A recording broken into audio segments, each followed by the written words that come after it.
और इस वक्त एक और बड़ी खबर मिल रही है। कल राष्ट्रपति चुनाव है और उसके लिए मतदान है।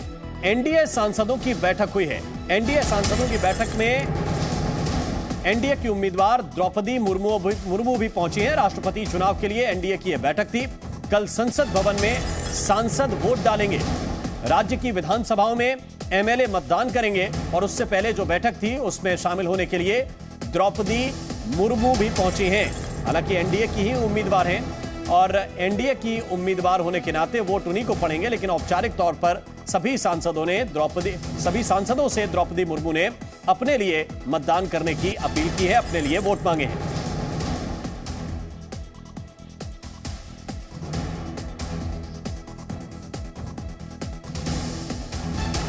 और आपको अब हम बताते हैं कि कैसे यह चुनाव होगा, किसके पक्ष में कौन कौन है। द्रौपदी मुर्मू, इनके पक्ष में बीजेपी है, जेडीयू है, दूसरी तरफ यशवंत सिन्हा जो उनके प्रतिद्वंदी उम्मीदवार हैं, उनके पक्ष में टीएमसी है। अगर एआईएडीएमके ने समर्थन दिया द्रौपदी मुर्मू को तो एनसीपी यशवंत सिन्हा के समर्थन में है। इसके अलावा असम गण परिषद द्रौपदी मुर्मू यानी एनडीए के समर्थन में है और यशवंत सिन्हा के समर्थन में नेशनल कॉन्फ्रेंस पार्टी है। इसके अलावा बीजेडी का समर्थन द्रौपदी मुर्मू के लिए है और डीएमके का समर्थन यशवंत सिन्हा के लिए है।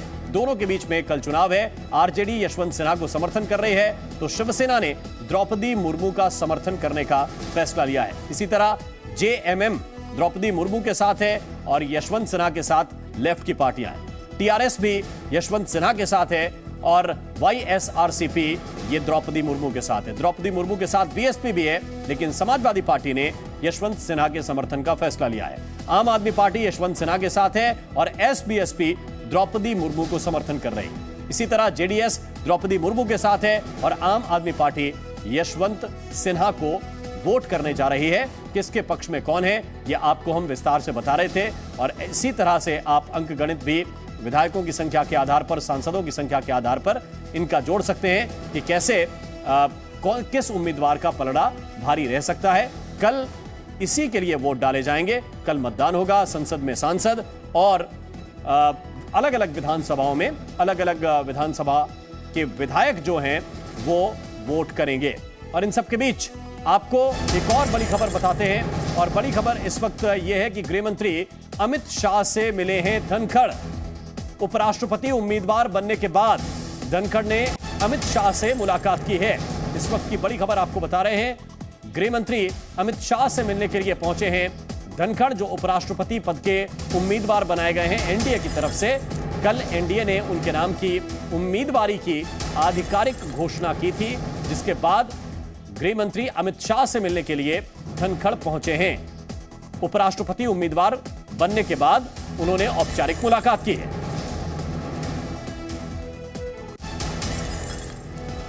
और इस वक्त एक और बड़ी जानकारी यह है कि जेपी नड्डा से बीजेपी किसान मोर्चा के नेता मिले हैं। धनखड़ को उपराष्ट्रपति उम्मीदवार बनाए जाने पर उन्होंने धन्यवाद किया है। इस वक्त की बड़ी खबर आपको बता रहे हैं। एक तरफ राष्ट्रपति का चुनाव कल होने जा रहा है, दूसरी तरफ उपराष्ट्रपति पद के उम्मीदवार बनाए गए धनखड़ और उनकी उम्मीदवारी पर धन्यवाद करने के लिए पहुंचे बीजेपी किसान मोर्चा के नेता। जेपी नड्डा से किसान मोर्चा के नेताओं ने मुलाकात की और धनखड़ को उपराष्ट्रपति पद का उम्मीदवार बनाए जाने पर जेपी नड्डा का और पार्टी का धन्यवाद भी किया है। तो इस वक्त की ये अहम खबर और अहम तस्वीरें इस वक्त आपको दिखा रहे हैं। बीजेपी किसान मोर्चा के नेता जेपी नड्डा से मिले। कभी सोचा था कि किसान पुत्र उपराष्ट्रपति बनेगा? आप कभी मांग करने नहीं आए थे, लेकिन प्रधानमंत्री ने तय किया और आज आप लोगों को इतनी खुशी है आप सबके मन में। आप हमें धन्यवाद देने आए, प्रधानमंत्री को धन्यवाद देने।